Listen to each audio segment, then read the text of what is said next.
Kementerian Hukum dan HAM, Kemenkumham, menganjurkan para pemangku kebijakan menggelar dialog mendalam dengan penduduk di Pulau Rempang yang menolak proyek Rempang Eco City, Batam, Kepulauan Riau.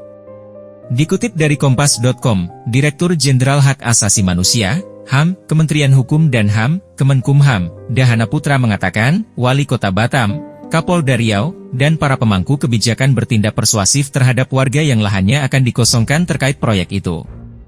Dapat kami pahami suasana kebatinan masyarakat terdampak pengosongan lahan di Rempang hari-hari ini. Karena itu, dialog mendalam menjadi penting agar peristiwa yang lalu tidak terulang lagi, kata Dahana dalam keterangan tertulis, Minggu 10 September 2023. Dahana juga meminta aparat tidak bertindak represif dan merespons dengan kekerasan terhadap warga yang menolak pengembangan kawasan ekonomi Rempang Eco City. Menurut Dahana, tindakan represif aparat kepolisian bisa merusak iklim investasi yang semakin peduli terhadap penerapan nilai-nilai hak asasi manusia, HAM. Tentu kita semua tidak ingin iklim investasi yang telah baik di Batam ini mendapat citra negatif karena persoalan semacam kemarin, ujar Dahana.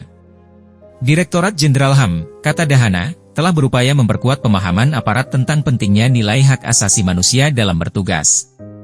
Terdapat diseminasi kepada aparat penegak hukum untuk memahami konvensi menentang penyiksaan dan perlakuan yang kejam, tidak manusiawi, dan merendahkan martabat manusia.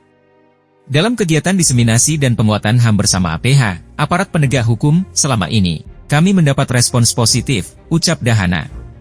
Sebelumnya, bentrokan terjadi antara warga Pulau Rempang, Batam, dengan tim gabungan aparat penegak hukum pada Kamis 7 September 2023.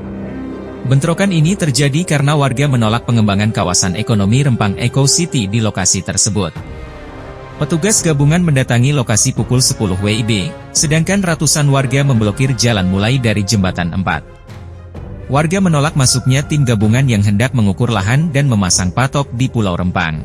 Pemblokiran kemudian dilakukan dengan membakar sejumlah ban dan merobohkan pohon di akses jalan masuk menuju